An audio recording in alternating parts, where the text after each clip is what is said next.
Hello, everybody, and welcome to this week's episode of Magically Cruising, the cruise podcast where we share our personal cruise tips and reviews to help you make the most out of your next sailing. My name's Kieran. I'm an independent travel agent specializing in all things cruise, Disney, and North America, and I'm joined by my fellow co-host. Hi, I'm Sarah, and I write about cruise and travel over at Cruising for All and Mini Travellers. And today, what we thought we'd do, and this is kind of off the back of my recent cruise around the Greek Isles, I thought it'd be really good to kind of share with you what that experience was like. But also, Sarah, I know you briefly went to Santorini as well as part of your Odyssey of the Sea sailing as well. So we just thought it'd be a good idea to chat about what that experience was like, because me and Sarah had two very different experiences. But I think it ties into just some of the things you need to be aware of if you do take a cruise that does happen to visit Santorini, because it is a tricky port, isn't it, Sarah? I think from your experience, it is a tricky port to navigate. It's not like most ports where you can just kind of turn up, get off and wander out. There's things you have to consider when you do explore Santorini. Definitely. Yeah, we had a really bad experience. Put me off going back ever. But if Really? it was on an itinerary, I'd maybe book a trip with the cruise line. I think for me, that would be the only way I'd do it again. Because the way I stand on this, right, I agree with you, it was a hassle and I got really irritated. So we did the same itinerary back to back. So I was able to go 2 different weeks in a row. And the first week, the whole concept of getting up to Fira, the main port that most of the cruise ships visit to, irritated me no end. And I didn't want to do it again. And I got really angry. And coming back down to join the tender port as well really irritated me. And I was just like, this isn't worth the hassle. Going back, though, pre-planned and prepared, where my expectations were managed, I knew what I was getting into the second week, I totally changed my opinion. I absolutely had a lovely time because I think I was ready for, this is going to be a nightmare. I need to prepare my expectations. So I think that's why it'd be a good one to kind of share with listeners about just exactly how it all works. So I think the first thing to point out is you do have to tender to get to Santorini. Really? The ships do have to kind of dock off the port and then go into a little tiny, it is quite literally tiny, isn't it? Port at the very bottom of the mountain, because Santorini is pretty much built on a giant volcano ultimately, or a dormant volcano. So you kind of stop off at the little port side area where all the little tender boats go to, and there is some shopping there. I don't know, did you spend much time exploring kind of the port itself, and did you see anything around that area? No, because we tendered, and as we come across on the tender, I mean, we got quite a late tender, and it was pandemonium. I mean, I'm talking, there were people fainting and you couldn't walk. It was horrendous. Really? You couldn't take a step. And my oldest son is diabetic, type 1, and it just with the heat and everything, he had a hypo. Now he doesn't have a lot of hypos. So we had to go to a shop to get him a snack. And, you just think, this is hell on earth. There was a lady that had been queuing 45 minutes for the cable car. And as she fainted, and that you can just, it was like Armageddon. It was like everybody was full, everybody was really stressed. So when you just think, this is not enjoyable. So we just got straight back on the tender and got back on the ship. I think you could have got a boat trip, but I think when you get to that stage where your brain space is like, I don't want to be here. So we could have gone and spoke to somebody, and that's something, because you can get a boat, can't you, around the other side of the island and get up that way. So we could have done that, or if you go off on the cruise trip, they take you there by coach. There's no way in a million years I'd have walked up the donkeys. I'd have ended up falling out with somebody, because to see somebody clearly too heavy for an animal being carried up in that heat, I think I'd have knocked them off. I think I'd have pushed them off. I just couldn't watch that and think that was acceptable. So I knew that wasn't an option. So, because you mentioned about the donkeys when you talked about your Odyssey review, because you mentioned about it, and I didn't really have an expectation or understanding of just how severe this cliff edge is. It is a very steep cliff, isn't it, that you have to traverse to get to the top of kind of Fira, so where all the main shops are. And I checked how many steps it was, and I'll get to my story about what we did about the step situation, but there's 660 steps ultimately to get from the bottom of Fira port up to the actual town of Fira. And we did, short spoiler alert, but we walked down the step just because we were facing ultimately an hour wait to get back onto the cable car to get down to the port. And my mother was just like, we were hot, it was really warm, and she was hot and bothered, and the streets are really small and narrow. people were obviously pushing past to get to the different shops type of thing. So she just went, I'll walk down. A decision that haunted me for 5 days on our cruise because my knees were in agony from walking down the steps. But Right. as you say, the steps are really precarious. And we were sailing with Virgin, and Virgin was sending out like text announcements in the app saying, please be very careful. Ideally, do not use the steps because they are very unstable.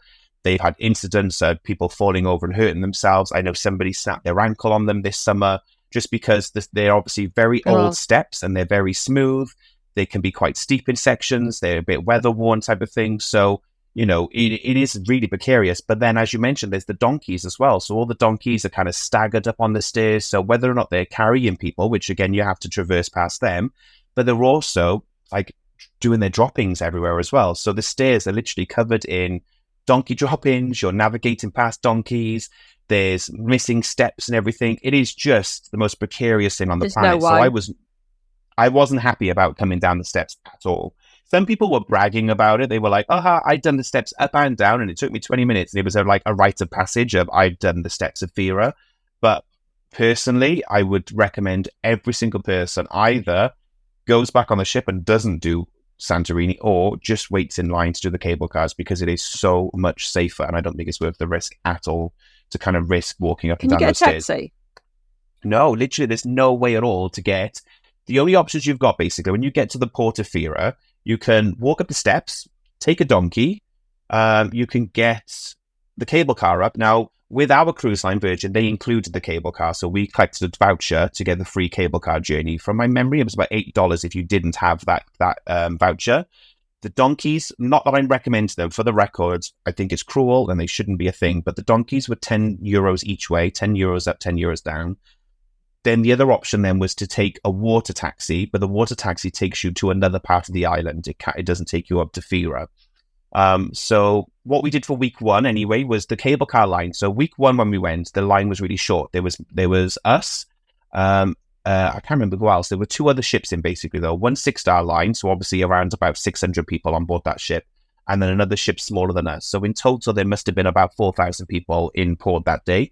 So the line to go up was about 30 minutes, and we were on the first tender off the ship, basically. So we were really early, got up there, done it, and it wasn't too bad. It took us maybe 20 minutes to get up. So I was like, that's fine. I can live with that. It was really cool. Cable car journey is a lot of fun. It was coming back was the problem. We hit kind of rush hour coming back ultimately, and it was awful. So like I said, my mum decided to do the stairs down. Week 2, however, it was hell on earth. I've done a reel, I think, on my stories, and I'll share its TikTok at some point. But literally, the line was over an hour. People, because we was in all the Facebook groups as well, and obviously people were updating the Facebook group of what's the cable car line like at the moment, and we were getting half-hourly updates of just how long it was to get up and down. And on average, it was about 70 to 90 minutes, both up and down each way. So what we did for week 2 was we took the cable car from Fira across to, and I can't remember the name of the port, but it's the port that leads up to Oia, which is the other side of the island, because I said to Phil, I cannot do this again. I'm not going up and dealing with this line again. So we paid for a water taxi, which was €30 each. But that water taxi then takes you across the island. It's about a 30-minute journey to go to the other side of the island, where then it's a lot quieter. So then part of the water taxi experience, which you can book at the port where the ship's tender, it includes then as well the coach journey. So you walk a little bit up the mountain. You don't have to do the cable car. You can walk, it's 300 meters, they say, to a parking lot. The parking lot takes you to where Oia is, and then you can spend a couple of hours in Oia. And then the coach, then you meet back where that coach drops you off, and then the coach will take you from Oia back to Fira, which is where you can then get the cable car back down then to join your tender back down to the ship as well. So week 2, we did that.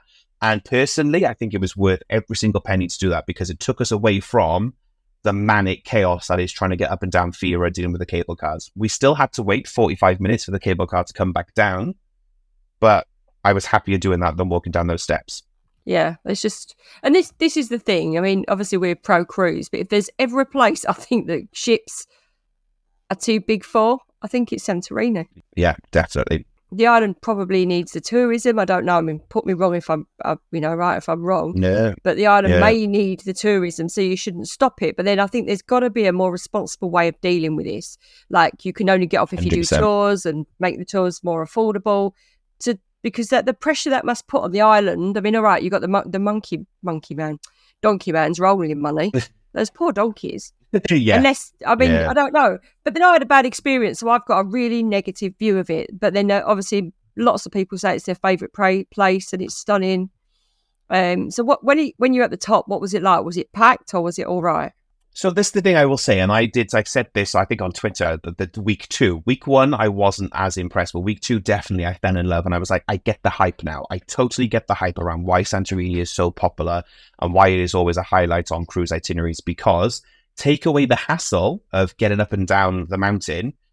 Santorini and Oia, Fira, those two kind of towns that you can visit easily by cruise anyway, are absolutely beautiful. They're so incredible. And that view from the top, when you kind of sat on the top, you find a really lovely cafe or a bar to sit in and just drink in that amazing, gorgeous, cliff-facing views overlooking the whole of the island, looking back. Bliss. There is nothing like it, and it is worth the hype. There's just no denying that it's bookended by this really unpleasant experience of getting up and down the top of the mountain. But yeah, so they're both quite similar, to be honest. I feel like my very limited time there, I feel like Oya, the one that's a little bit more time consuming to get to, is a little bit more affluent, a little bit more upmarket. You've got a lot more boutique places. You've got like smaller cafes and things like that. So it feels a little bit more kind of boutique-esque. Whereas when you go to kind of Fira, the main one where all the cruise lines drop off to, that felt a little bit more tourist heavy. So you get a lot of the kind of like, tacky tourist memorabilia that we all love, but that's more the type of places you find there. But again, it's all very small, cobbled streets. Yeah. It's equally, again, you can get those gorgeous cliff top bars and everything overlooking that amazing view type of thing. So absolutely, the view is totally worth the effort to get up there if you can happily be. You have to pack your patience. It's definitely one of those ports where you have to be prepared and ready for. It's going to be a journey to get up and down, however you choose to do it. You have to be ready for that. But in my opinion, it is worth it. Obviously, you had a medical reason why you had to head back to the ship. That's different. Yeah. But yeah, I wish I knew going how difficult it would be to get to the top and the bottom, because I wasn't prepared for it. And it did set the first week at least anyway, soured my experience, because I was like, it's just not worth it. Then when I knew what I was getting into, I was prepared for it and I had a plan in place, and I was like, okay, now I know what I'm getting into. It's totally worth it. Yeah, see, because obviously the next day we stopped at Mykonos, and that just blew my mind. I thought it was stunning. So if that's the experience when you get to the top, then, and there was so much to do, all the churches and all the different historical stuff you could do in Mykonos, and I fell in love with that. I thought that was stunning. So what is it actually to do in Santorini? When you get up there, what is there to do? So we are, and we've established this, we're really bad tourists when it comes to kind of getting off and exploring. We love nothing more than just wandering around and exploring all the side streets. So definitely, if you love shopping, if you love food and just relaxing type of thing, then both Fira and Oia offer that in abundance type of thing. There are cafes built into all the rock face edge type of thing, so you can just stroll into them and get like amazing cakes, baklava that I had the one time, some amazing coffee, Greek coffee and everything. It was just wonderful to kind of just sit there. It's busy, very busy, and every bar and restaurant when the cruise ships are in high demand type of thing. So just again, have that expectation in, but very similar to Mykonos actually. So all those little kind of white painted small streets that you walk through that kind of have all those really small shops that you can walk into and have explore to kind of buy clothing and to buy all that shopping and things like that. There's loads of opportunities throughout all of the two different towns that we went to, at least anyway, to kind of do all that type of stuff. The two times we went, the first time in Fira, we found we went further off. So you've got kind of the one side of the island that faces where all the cruise ships dock, which is obviously where all the famous photos are of all the cascading hotels and bars and everything. But we walked further off that up to kind of the other side of Fira, where the bars and restaurants faced more into land. So we still had really high views looking out to the island, but we were looking more over kind of like, it felt like farmland. I don't know if it was, but it felt like farmland type of thing. Gorgeous restaurant we found. I can't remember the name of it. I can post it in the description below, but really gorgeous restaurant. The owner was really passionate about food. She knew the hallmark of where all the ingredients come from. She was sharing kind of the tradition of the recipes that she was doing and everything. So it was a really lovely dining experience at a gorgeous restaurant with an amazing view, but it wasn't the stereotypical Santorini view overlooking the cliff edge. We were overlooking into the mainland.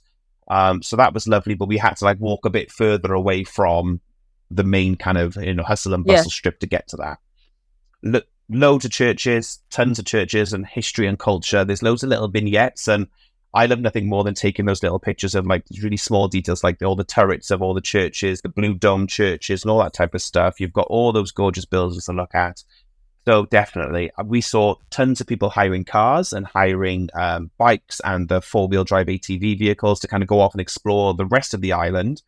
That's very easy to do, whether you do that through kind of a cruise excursion or whether you just free do it. There are tons of places. If you walk back to the main road, you can find them all dotted along there where they've got the bikes for you just to pull up. Obviously, you show your driver's license and hire their vehicles and go off for the day. Tons and tons of people were doing that as well. I don't know about beaches.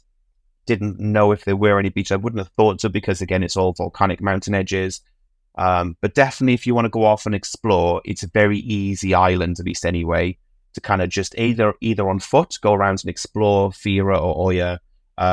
You can also as well, so one thing, where the boats tender, you can obviously then do a lot of the kind of boat excursions as well. So some of the excursions will take you out and they'll explore kind of the old dormant volcano islands as well. So you can go off and explore kind of the more geological sites as well, rather than purely going up and doing the kind of more touristy stuff as well. So I'm just looking here to see. So they've got a winery. Oh, they've got an Atlantis. To see the real Atlantis. So they've got like their own version of Pompeii. That you can hike up the volcano, take a boat trip round. So it's Fira or Oia.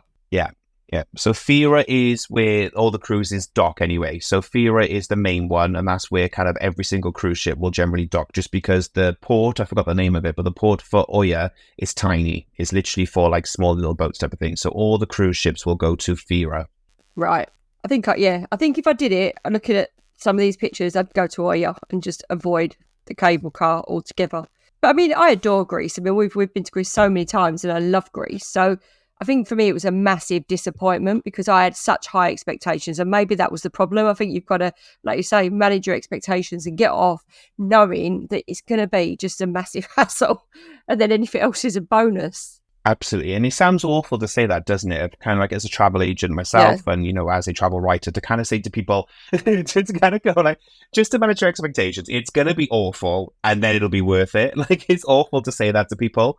But that's the only way I can explain it. Like, if you liked Mykonos and you loved exploring all those side streets and finding all the little, boutique shops and everything, pretty much that's very similar to what Santorini is, basically. It's very much those small side streets with loads of cafes and bars and little gems to uncover type of thing. It's very much feels like you're on your own little choose your adventure type of thing. Oh, what's down this alley and wonder what's down here. It's very much similar to that experience, which is lovely. And I love that type of culture.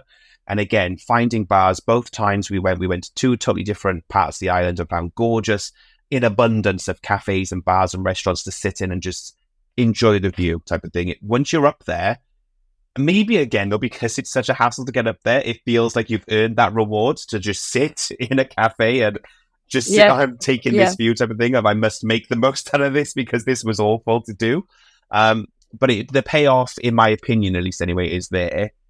But yeah, you just have to be prepared for either way, either a long wait into the cable car or tread the dangerous steps. But my advice always, which is why I thought this would be a good podcast episode to do with, would be to possibly consider either, as you say, booking with the cruise line where they'll have the boat excursion included for you and then get you maybe to the side where Oya is and then do it that way instead, or just go into the shop. You can see it literally in next to the cable car. There is a boat excursion office. Speak to them. They're a little bit rude, but I think it's because they're quite stressed out. They're dealing with thousands of people in different languages each day who don't listen to the briefing.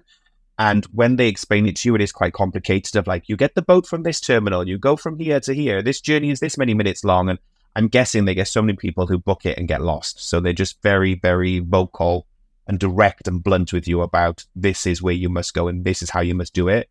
But I would highly suggest, definitely. And if I ever do it again, that's probably how I would do it again, would be pay the €30, get the boat over and do Oya and go up that way instead, because the experience is very similar.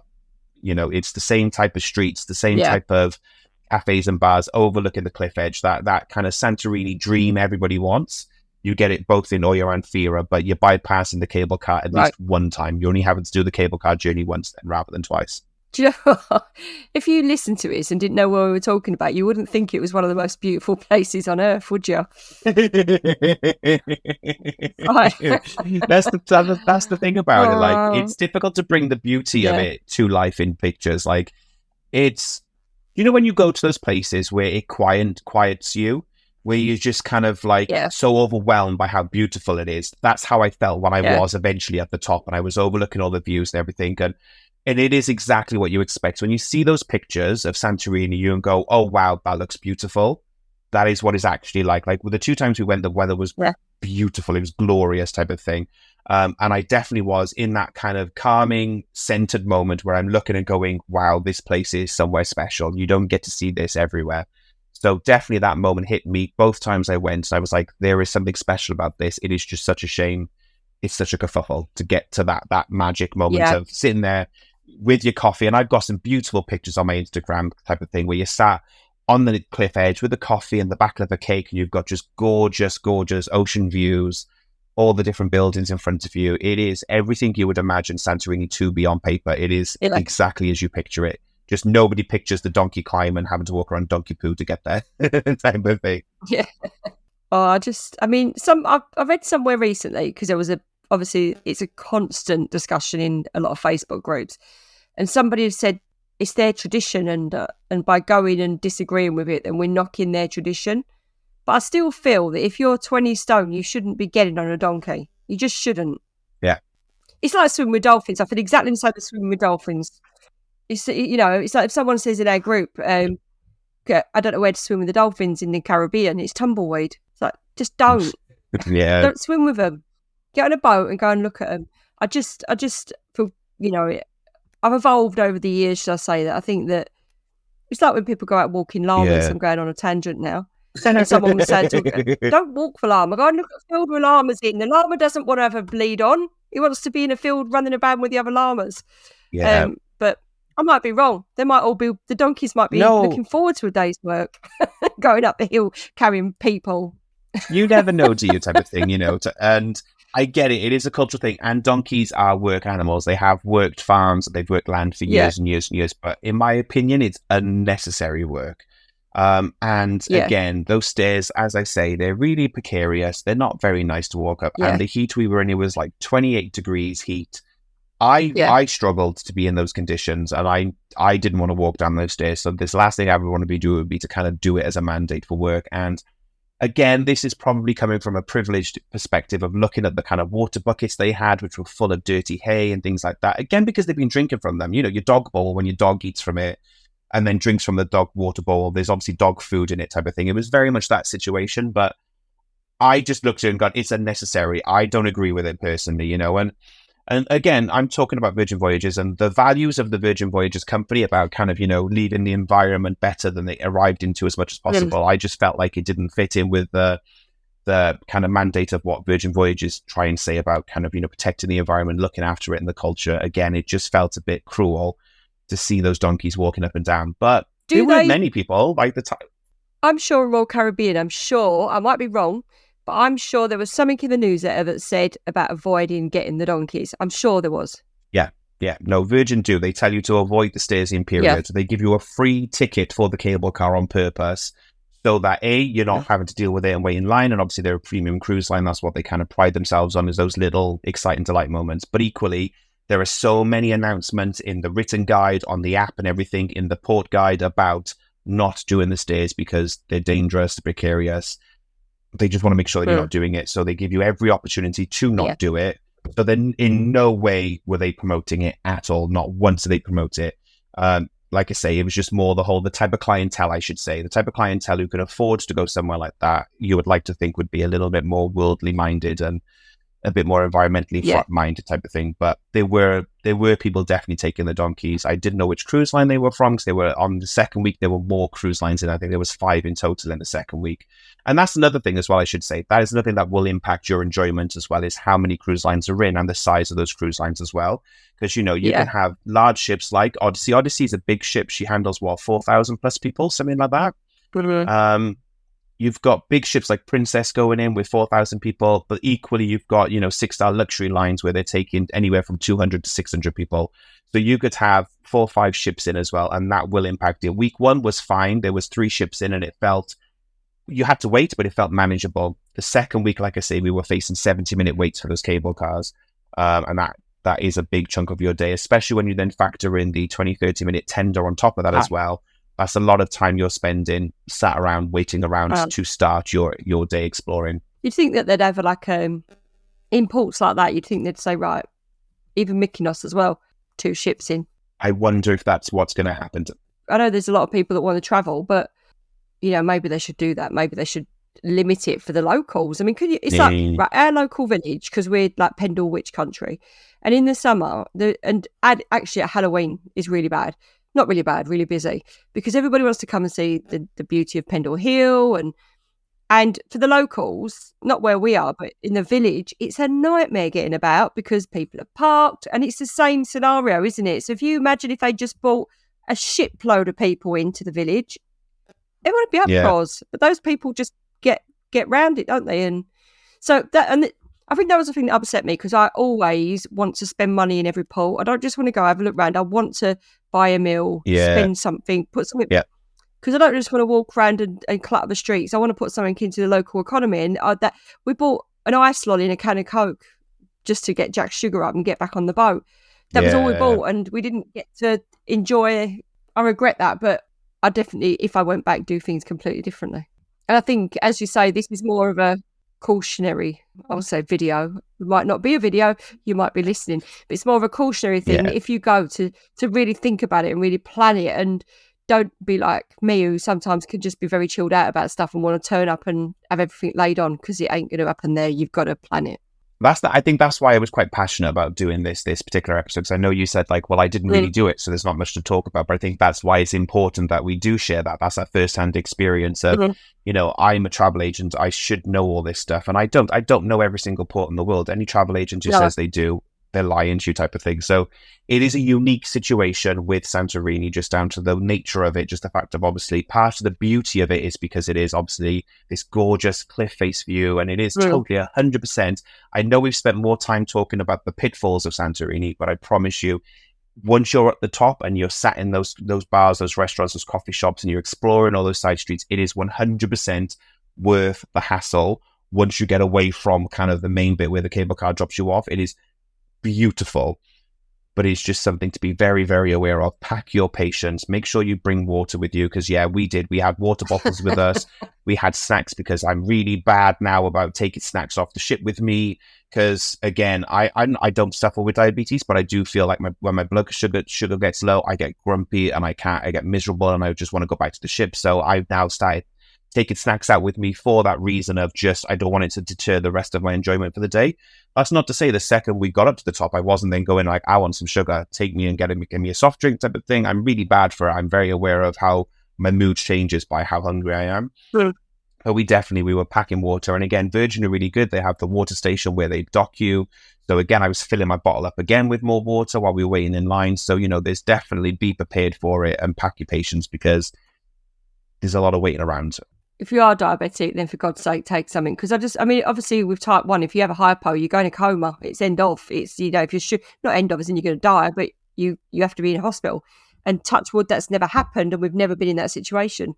But if we'd have got to the top of there, and that was a decision that was based on, his sugar didn't go up, thought just get back on the ship and get some food. But another thing, actually, a positive of all that for us was, if you have got a day like that where you go to port and you're not feeling the love, the ship's dead. Just go and sit by the pool and enjoy. I don't know, that's not what we cruise for. We cruise to see places, but I do always like to stay on the ship for one day when everybody else is off it, so I can sit by the pool with nobody else there. Because what I'm like about with people around pools. Well, no, totally. We did debate it. So week 2, we had a very long debate basically about, do we just skip it next time? Because we've done it now. We've got the badge to wear type of thing. Do we not? Do we stay on the ship type of thing the second week? And as you say, enjoy the ship facilities.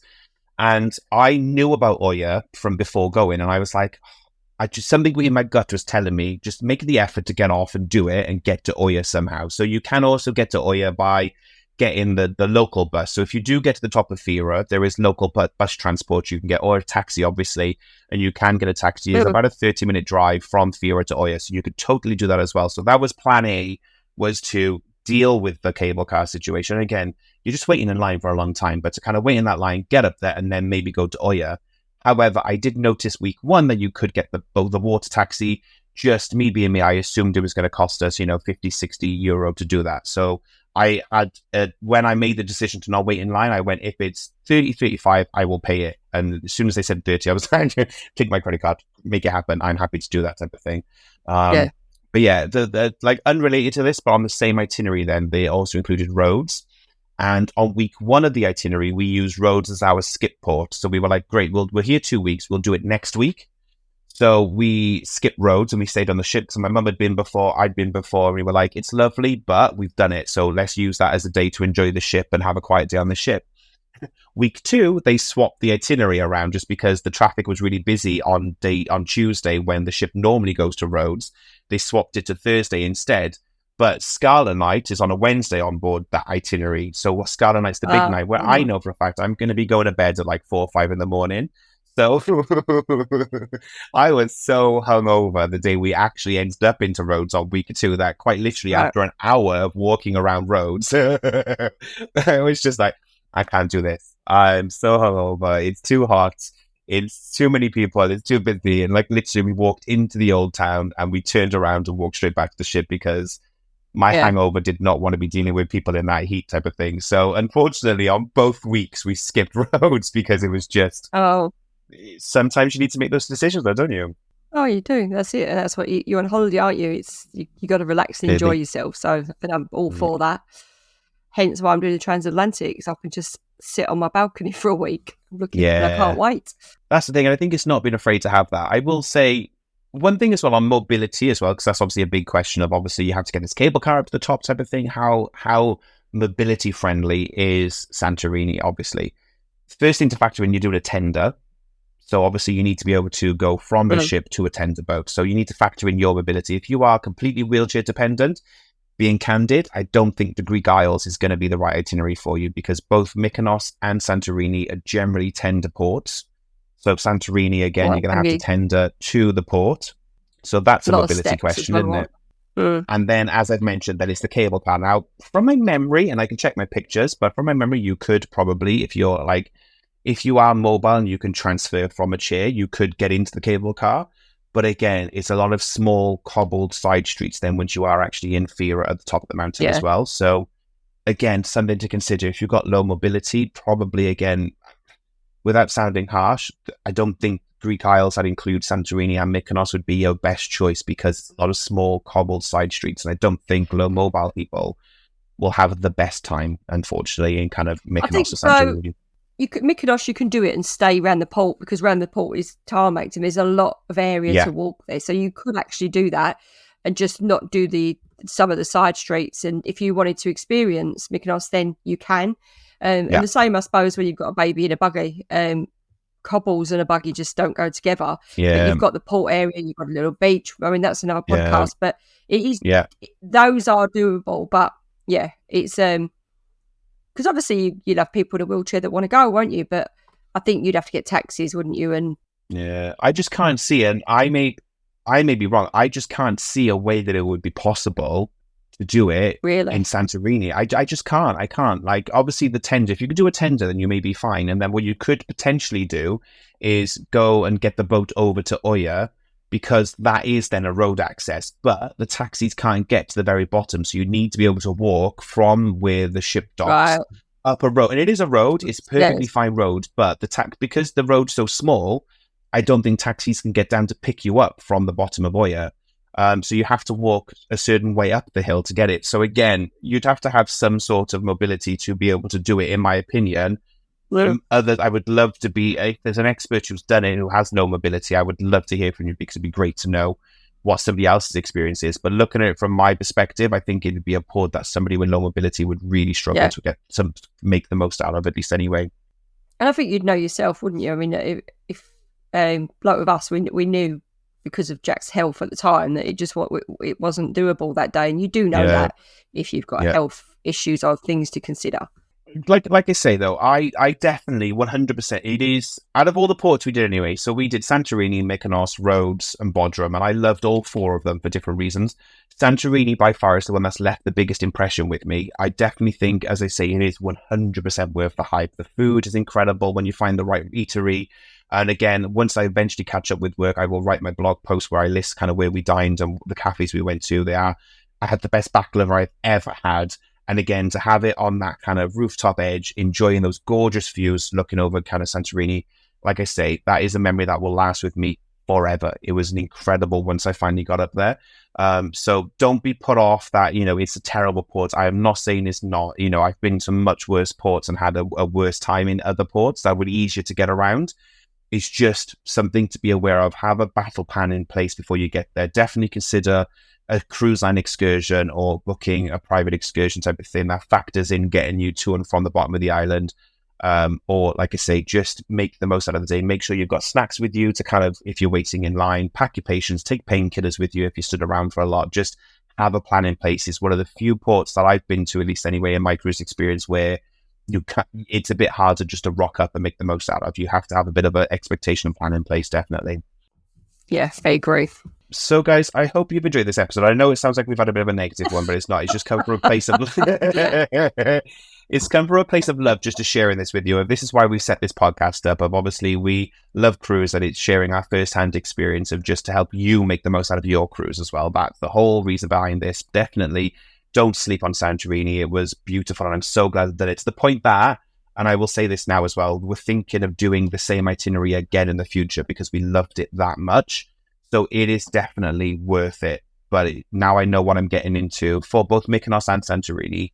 I'm just going to be better prepared to make the most out of it and have a lovely time. Definitely check out that kind of route of getting the water taxi instead, and do the Oia route. That would be my recommendation. It's worth every penny, and it makes your journey so much nicer because you're only doing the mounting up one time technically, because the route around Oia is a bit easier to manage. But hopefully if you've enjoyed this episode anyway, we would love it if you could give us a review on Apple Podcasts and just let Apple know that you've enjoyed this episode. And if you're watching on YouTube, definitely give us a like and a subscribe as well, because that lets YouTube know you've enjoyed it. I know, Sarah, you've got a ton of port guides on your website. What's the best place for the guys to find any of that information? So Cruising for All or cruisingforkids.com, you'd end up in the same place. And we've got a whole port guide section. And we don't have Santorini because, as I say, we weren't there long enough. So and we like to write what we know, but we've got a great guide on Mykonos. Yeah, no, and definitely we will do in the future as well. We will also do an episode on Mykonos as well, because there's so much to share about Mykonos as well. It's another fantastic Greek Isle destination. So we're going to try not to do a full run of Greek Isles. We're going to try and break this kind of Greek Isles experience up over a couple of episodes, but definitely in the near future, we will also do an episode on Mykonos as well. So Sarah can share more about what she got up to when she was on Odyssey the Seas, and I can share what I got up to when I was on board Resilient Lady as well.